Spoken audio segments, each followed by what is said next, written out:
Vivek, you have seen help to foster SME companies. How do you see this kind of challenge, whether cloud and SaaS are actually on the ground helping level playing field? Thank you, Venkatesh, for a good introduction. Actually, Arvind and I are from the same school in Hubli, so my answer will be a little similar for the same question. I think I agree with him. When we used to buy a computer, of course he put it in big dollars, but let's say we used to pay about 32,000 rupees. I'm talking of 2002 or so, a desktop.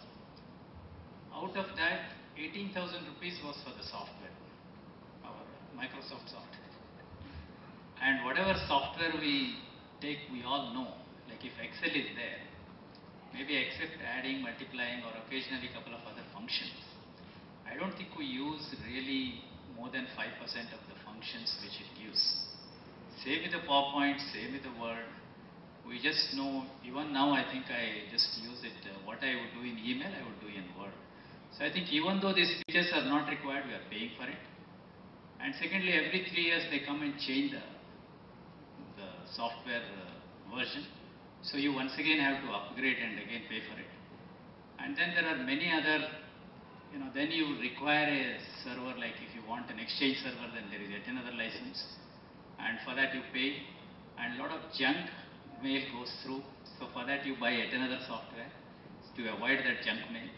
Otherwise you spend a lot of time just looking at the junk mail. So I think this is where,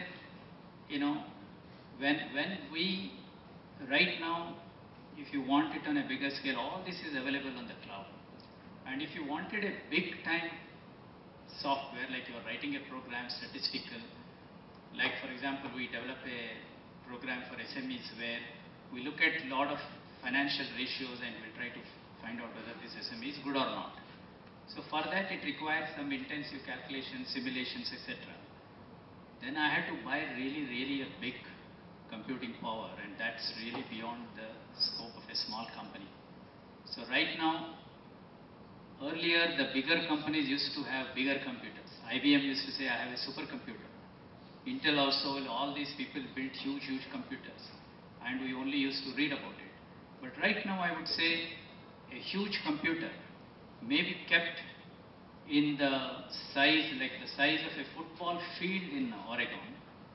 That kind of data centers are also your computers right now. So in case you want that kind of computing power, it's available to you for any small company. And as an example, I thought I will give that Airbnb. Airbnb just started, I think, 6 years ago. And you want to book a hotel room, you invariably use that Airbnb nowadays. It gets you really good prices. Its valuation right now is $20 billion. It's entirely using the data center of Amazon. So I think there are countless examples both there and India. But I think to start with, I think the level playing field has already started. Right now, a small or a big company, any small company can challenge a big company if they feel like. Thank you.